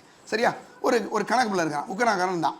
அப்பொழுது எஜமான் அவனை வரவழைத்து, உன்னை குறித்து நான் இப்படி கேள்விப்படுறது என்ன? உக்கிரகாரன கணக்கை ஒப்புவி, இனி நீ பாருங்க, இனி நீ உக்கிரகாரனா இருக்கக்கூடாது என்றான். அவன் யாருன்னா என்ன செய்யறான்னா, இந்த பணத்தை வந்து என்ன பண்ணுறான், ஒரு மாதிரி திருடுறான். அதாவது அங்கே வந்து அந்த அவர்கிட்ட கணக்கு பிள்ளையாக இருந்துக்கிட்டே அவருடைய பணத்தை பூரா இவன் வந்து இவருக்கு தெரியாமல் எடுத்துக்கிட்டே இருக்கான்.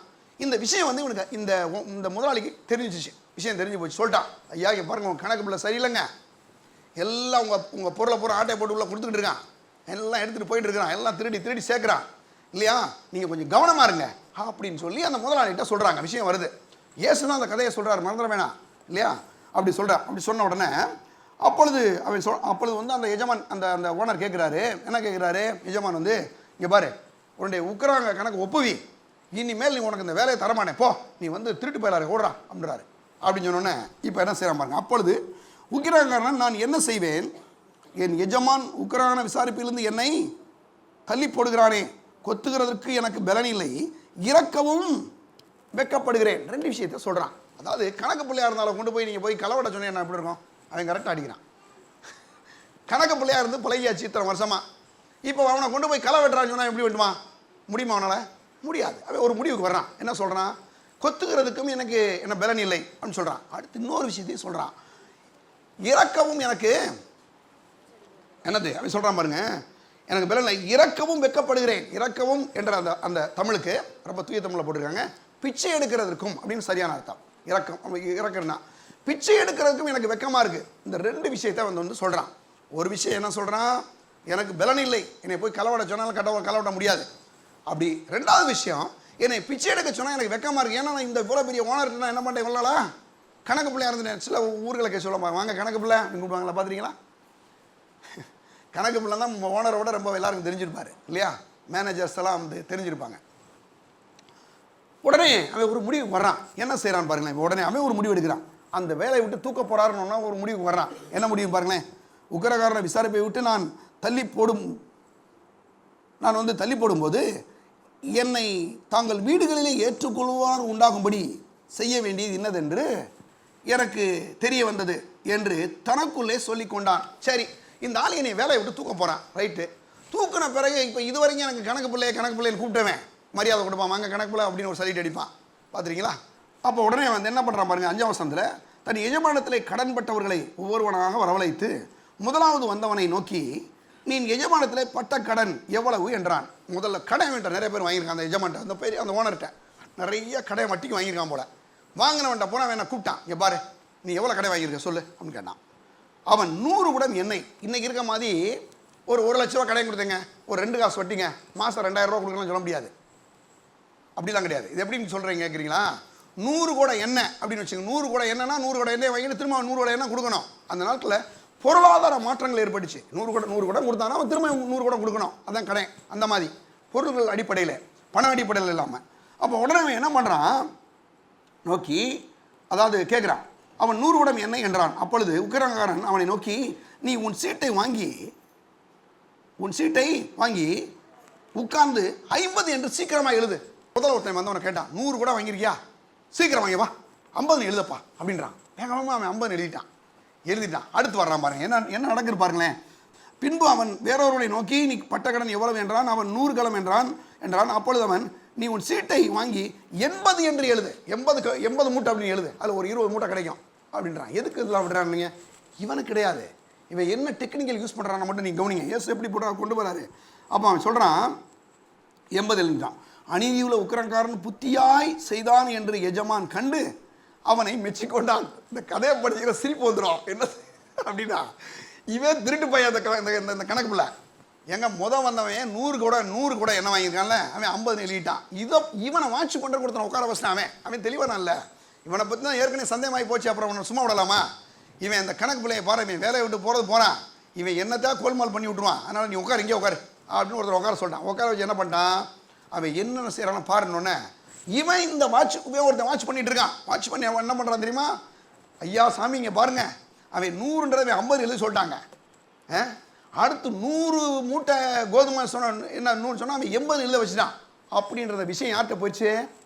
அதுவும் முதலாளிகிட்ட போயிடுச்சு. போன உடனே முதலாளி கூப்பிட்டு என்ன பண்ணியிருக்கணும்? நீங்கள் முதலாளி இருந்தால் என்ன பண்ணியிருப்பீங்க? உங்கள் கடையில் கொடுத்து 100 ஆட்டை போட்டான், என்ன பண்ணுவீங்க? என்ன செய்வீங்க சொல்லுங்க. ஏண்டா இப்படி நம்பி எவ்வளவு உண்மையாக இருப்பேன்னு சொல்லி உள்ளே வச்சேன். இந்த மாதிரி ஒரு 100 ரூபாய்க்கா அப்படி பண்ணிட்டியாடா, எவ்வளோ எடுத்த நீ பலாரும். ஆனால் போடுவான். அந்த மாதிரி தான் இருக்கும். ஆனால் இந்த முதலாளி ரொம்ப டெக்னிக்கலானதுங்க. எப்படி செய்கிறான் பாருங்க, அழகாக பேசுகிறான். இயேசு கதை சொல்லும் போது நம்மளை அப்படியே உள்ளே கொண்டு போயிடுவார். ரசித்து நம்ம கேட்கலாம். அந்த மாதிரி இருக்கும் கதை. பாருங்க, அவர் சொல்கிறாரு என்ன பண்ணார். பின்பு அவர் வேறொருவனை நோக்கி நீ பட்ட கடன் சொல்லிட்டான். அதுக்கு பாருங்க சொல்கிறான், வாங்கியாச்சு. இப்போ 8ஆம் வசனத்துக்கு வாங்க. அநீதியுள்ள உக்கிரக்காரனை புத்தியாய் செய்தான் என்று எஜமான் கண்டு அவனை மெச்சிக்கொண்டான். இவ்விதமாய் ஒளியின் பிள்ளைகளை பார்க்கிலும் இப்பிரபஞ்சத்தின் பிள்ளைகள் தங்கள் சந்ததியிலே அதிக புத்தியமானவர்களாக இருக்கிறார்கள்.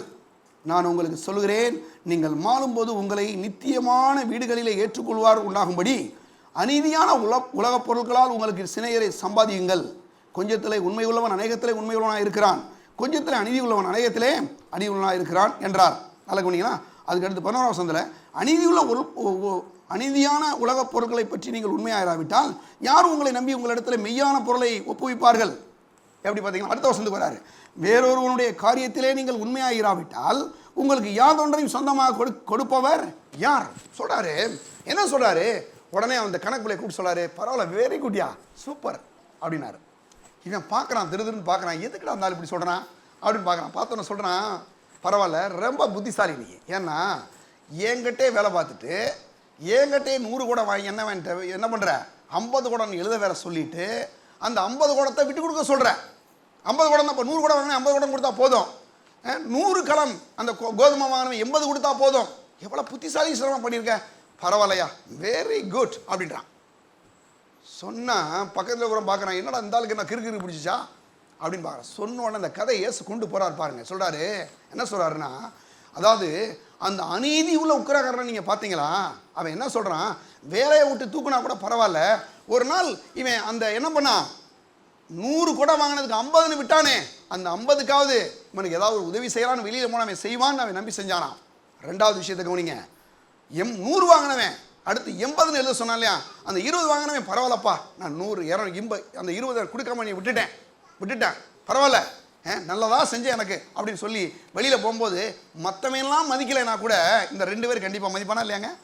மதிப்பான். எவ்வளோ புத்திசாலித்தனம். சொல்கிறாரு, அந்த அநீதி உள்ள உக்கிரக்காரனை நீங்கள் பார்த்தீங்களா, அவன் என்ன செய்கிறான், வேலையை விட்டு தூக்குனா கூட வெளியில் போகும்போது என்னை ஏற்றுக்கொள்வார் உண்டாகும்படி அப்படி செஞ்சான். அவனே அப்படி செஞ்சுருக்கான்னா இந்த உலக மனுஷன், ரட்சிக்கப்படாத மனுஷனுக்கு இவ்வளவு புத்தி இருக்கு. பணத்தை வச்சு என்னமா செய்யணும்னு நினைக்கிறான், அதை கொடுக்கணும், இதை செய்யணும், அப்படி செய்யணும், இப்படி செய்கிறான் இல்லையா? எவ்வளோ செய்கிறான் பார்த்தீங்களா? அவ்வளவு செய்கிறான். ஆனால் என்ன சொல்கிறாரு ஆண்டவர், மனம் திரும்பாதவன், ரட்சிக்கப்படாதவனே அந்த பணத்தை வந்து இவ்வளவு நண்பர்களை சேர்த்துக்கிறானே, இவ்வளவு நண்பர்களை சேர்த்துக்கிறான். அது இவன் பொருள் கிடையாது, அடுத்தவன் பொருள். அதை கொடுத்து இவன் நண்பர்களை சேர்த்துக்கிறான். ஆனால் நீங்கள் யாருங்க? வானத்தையும் பூமியும் உடையவராய் உண்டாக்கிற தேவனாய் கர்த்தருடைய பிள்ளைய நீங்கள் இந்த பொருளை வச்சு என்ன செய்கிறீங்க, என்ன பண்ணிட்டு இருக்கீங்க? உங்களுக்கு சேர்த்துக்கிட்டு இருக்கீங்களா, இல்லை இந்த பொருளை வச்சு இன்னும் அநேகர் வாழ்வடையட்டும் நீங்கள் நினைக்கிறீங்களா அப்படின்னு ஒரு கேள்வியை கேட்குறார். இப்போ இந்த இடத்துக்கு என்ன ஒரு பாயிண்ட்டுக்கு வராரு. அவருடைய பாயிண்ட் என்னன்னா, அதாவது பொருளாசையாக இருக்கிறவன் என்ன பண்ணுவான், தனக்கு தனக்கு தனக்கு தனக்கு அடிச்சுக்கிறான். ஆனால் பொருள் ஆசை இல்லா பாருங்க, பொருளாசைலாம் அப்படி இருக்கிறான். ஆனால் பொருட்களை உடையவன் என்ன பண்ணுறான், ஆண்டவருக்கு என்று அவருடைய ஊழியத்துக்கு என்று அவருடைய காரியங்களுக்கு அநேக நண்பர்களை சம்பாதிக்கிறாங்க. நமக்கு இருக்கிற கையில் காசு இருக்கு இல்லையா, அந்த காசை வச்சு நம்ம என்ன பண்ணுறோம் அப்படின்னு ஒரு கேள்வியை இயேசு கேட்குறார். நீங்கள் சொல்கிறீங்க, ஆமாம் ஆண்டவரே, கையில் காசை வச்சு ஒரு இடம் வாங்கினேன் ஆண்டவரே, ஒரு 3 மாடியில் ஒரு வீடு கட்டினேன், ஸ்தோத்திரம், அதெல்லாம் கட்டிக்கங்க. நல்ல ஒரு கார் வாங்கினேன், அதுக்கும் ஸ்தோத்திரம், ஆண்டவரே சேர்த்து சொன்னான்னு சொல்லுவார் அவரும், ஸ்தோத்திரம் பரவாயில்ல அப்படின்னு வச்சுக்குவான். சரிப்பா இதெல்லாம் கொடுத்துட்டேன், இதை வச்சு நீ என்ன பண்ண, அந்த வீட்டை வச்சு என்ன பண்ண, அந்த காரை வச்சு என்ன பண்ண, அதெல்லாம் வச்சு நீ என்ன பண்ணிட்டு இருந்த அப்படின்னு கேட்பார். ஐயா சாமி ஒன்றுமே பண்ணலங்க அப்படின்னா எப்படி இருக்கும்? ஏதாவது ரிசல்ட் வருமா? என்ன செய்வார்னா, இவ்வளத்தையும் கொடுக்காத அநேக மக்கள் நன்றி உள்ளவனாக இருக்கிறானே தெரியுமா உங்களுக்கு? இந்த ஊழியங்களை செய்கிற மக்கள் நீங்கள் நம்ம ஊரில் இருக்கோம், நார்த் இந்தியாவில், வட இந்தியாவில் நீங்கள் பார்த்தீங்கன்னா ஒரு வேளை சாப்பாடு இல்லாமல் அநேகர் நோட்டீஸ் கொடுத்துட்டு இருக்கிறாங்க வட இந்தியாவில். ஆனால் நான் சொல்கிறேங்க, இன்னைக்கு ஒன்று புரிஞ்சுங்க, நீங்கள் சபைக்கு வரும்போது உங்களுக்கு கொடுத்த பணத்தையும், உங்களுக்கு இருக்கக்கூடிய வீட்டையும், உங்களுக்கு இருக்கக்கூடிய சகல விதமான ஆசீர்வாதத்தையும் குறித்து நீங்கள் என்ன செய்கிறீங்கன்னு ஒரு நாள் ஆண்டவர்கிட்ட கணக்கு கொடுத்தே ஆகணுங்க. நீங்கள் என்ன செய்கிறீங்கன்ற கணக்கு கொடுக்கணுங்க, விட்டுறக்கூடாது. எனக்கு கடவுள் கொடுத்ததை நான் எனக்கு கொடுத்ததை நான் கணக்கு கொடுக்கணும். நான் கொடுக்கணும், நான் கொடுத்த ஒரு நாள் கொடுத்தாகணும். அப்போ இல்லை ஆண்டவரே பணம் இருக்குது, ஆண்டவரே வீடு இருக்கு, ஆண்டவரே அதான்ற இது இருக்கு, எப்பா அதெல்லாம் நிப்பாட்டு, உனக்கு அதெல்லாம் வேணும் எனக்கு தெரியும். ஆனால் நான் கொடுத்த பணத்தை வச்சு இந்த ஊழியத்தில் என்ன செஞ்ச அப்படின்னு கேட்பார்.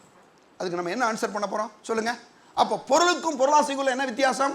கர்த்தர் கூடக்கூடிய பொருளை வைத்து ஊழியம் செய்தால் அதுக்கு பேர் என்னதுங்க?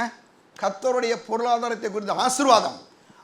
அந்த பொருளை வைத்து ஊழியமே செய்யாமல் ஆத்மாக்களை ஆதாயம் பண்ணாமல் அந்த பொருளை வச்சு தனக்கு தனக்கு தனக்கு அடிச்சுக்கிறானே அதுக்கு பேர் என்ன பேர்? பொருள் ஆசை. இதுக்கு மேலே நான் டெஃபினேஷன் கொடுக்க முடியாது, அப்படி டெஃபினேஷன் கொடுத்துருக்கேன், அப்படி ஒரு வழக்கம் கொடுத்தாச்சு. அப்போ இன்றைக்கி என்ன பண்ணணும்? பொருள் நல்லது தான், ஆனால் பொருள் ஆசை கெட்டது. பணத்தை வச்சு நம்ம இன்றைக்கி என்ன செய்கிறோம்? இன்றைக்கி நான் இந்த காலையில் உங்களுக்கு என்ன சொல்கிறேன், தேவ ஜனங்களே, உங்களுக்கு கொடுத்துருக்கிற ஆசீர்வாதங்கள் அந்த பணத்தை வைத்து நம்ம என்ன செய்கிறோம்? அந்த ஒரு கேள்விக்கு நீங்கள் வாங்க. இந்த பணம் இருக்கும்போது ஏன் மக்கள் வந்து பணத்தை கொடுத்து பயப்படுறாங்க? அந்த பணத்தை வச்சு எதுவும் செய்யலை. இல்லை ஒருவேளை அந்த பணத்தை வச்சு தனக்கு என்னமோ பண்ணிக்கிட்டு இருக்கிறாங்க. ஆனால் பணம் கர்த்தர் நம்முடைய கையில் கொடுப்பாருன்னா அந்த பணத்தை வைத்து ஊழியங்களை தாராளமாக செய்து அதன் மூலமாக திரளான மக்களை தேவ சமூகத்தில் கொண்டு வர வேண்டுங்க. இன்றைக்கி அந்த முடிவு எடுங்க. ஆண்டவரே, எனக்கு நீங்கள் இவ்வளவு ஆசீர்வாதத்தை கொடுத்துறீங்களா, அதுக்கு உங்களுக்கு நன்றி. எத்தனை பேர் பிளாட்ஃபார்மில் தூங்கிட்டு இருக்கான்? நான் சொல்கிறேன், கடவுள் இன்றைக்கி நமக்கு ஒரு நல்ல வீடு கொடுத்துருக்காருலங்க, அதுக்கு நன்றி சொல்லுங்கள் தேவனுடைய பிள்ளைகளே. எத்தனையோ பேர் ட்ரெஸ் இல்லாமல் அன்றைக்கி இருக்கிறான், ஒரு கிழிஞ்ச துணியோட இருக்கிறான். ஆனால் கடவுள் இன்றைக்கி உங்களுக்கு எனக்கு நல்ல துணியோட வைத்திருக்காரு, கர்த்தருக்கு ஸ்தோத்திரம். எத்தனையோ பேருக்குங்க ஒரு வேளை சாப்பாடு இல்லாமல் அலைகிறான், ஆனால் கடவுள் நமக்கு 3 வேளை நல்ல சாப்பாடு கொடுக்குறாருங்க, கர்த்தருக்கு ஸ்தோத்திரங்க, நன்றிங்க. இப்படி சொல்லி பாருங்க, ஒரு நாள் நீங்கள் கவலைப்படவே மாட்டீங்க. நான் தான் என்னை பார்த்து என்ன சொல்கிறாங்க, பாஸ்டர் உங்களுக்கு கவலையே இல்லை, எனக்கே கவலை, எங்கள் ஆள் இருக்காரு, அவர் சொல்கிறாரு ஒன்றுக்கும் கவலைப்படாமல் என்னதுங்க, எல்லாவற்றிலும் ஸ்தோத்திரம் செய்யுங்கன்றார். ஒன்றும் கவலைப்பட தேவையில்லைங்க. இன்றைக்கி நான் உங்களுக்கு சொல்கிறேன், பொருளை குறித்து எப்படி இருக்கணும்? பொருள் ஆசை குறித்து எச்சரிக்கையாக இருக்க வேண்டும். பொருளை குறித்து நாம் என்ன செய்ய வேண்டும் என்று ஒரு முடிவெடுங்கள். முடிவெடுத்து ஆண்டவருடைய காரியங்களை தீவிரமாக செய்யுங்கள். கர்த்தர் உங்களை ஆசீர்வதிப்பார். எல்லாரும் எழுதி நிற்கலாம். பரலோக பிதாவே, துதிக்கிறோம். ஆண்டவராக இயேசு நாமத்தில் நம்முடைய தேவ சமூகத்தில் வருகிறோம். நல்லவரே, நம்முடைய ஜனங்களை நீர் ஆசீர்வதித்ததுக்காக நன்றியோடு ஸ்தோத்திரிக்கிற கர்த்தாவே, இந்த நாட்களே பொருளை குறித்தும் பொருளாசை குறித்தும் ஆண்டவரே நாங்கள் கற்றுக்கொள்ளும்படி ஆவியானவரே எங்களுக்கு உதவி செய்தீரே, அதுக்காக நன்றியோடு ஸ்தோத்திரிக்கிறோம். இந்த நாட்களில் கர்த்தாவே, பணத்தை நீர் கொடுத்திருக்கிற பணத்தை வைத்து ஆண்டவரே நாங்கள் என்ன செய்கிறோம் என்ற ஒரு கேள்வியோடு அந்த பணத்தை நீர் கொடுத்த அந்த ஆசீர்வாதத்தை உடைய ஊழியங்களை நாங்கள் இன்வெஸ்ட் பண்ணும்படி, அதன் மூலமாய் ஒரு பெரிய பெருக்கத்தை அறுவடையை நாங்கள் பெற்றுக்கொள்ளும்படி ஆவியானவரை உதவி செய்வீராக. உடைய ஜனங்கள் ஒவ்வொருவரையும் ஆசீர்வதியும். கர்த்தருக்காய் ஜெபிக்கிற, கொடுக்கிற, உழைக்கிற மக்களை, எங்கள் சபையில் இருக்க ஒவ்வொரு மக்களையும் நீர் ஆசீர்வதிப்பீராக. ஆண்டவரே, அப்படி செய்கிறபடியால் ஸ்தோத்திரம். மக்கள் செய்கிற தொழில்களை, வியாபாரங்களை, விவசாயங்களை, ஆடு மாடுகளை ஆசீர்வதித்து பெருக பண்ணுவீராக. அப்படி செய்ததற்காக நன்றி செலுத்துகிறோம். இயேசுவின் நாமத்தில் ஜெபிக்கிறோம் பிதாவே, ஆமென், ஆமென். நம்முடைய கர்த்தராகிய இயேசு கிறிஸ்துவின் கிருபையும் பிதாவாகிய தேவனுடைய அன்பும் பரிசுத்த ஆவியானவருடைய ஐக்கியமும் இப்பொழுதும் எப்பொழுதும் நம்மோடு கூட இருப்பதாக. ஆமென்.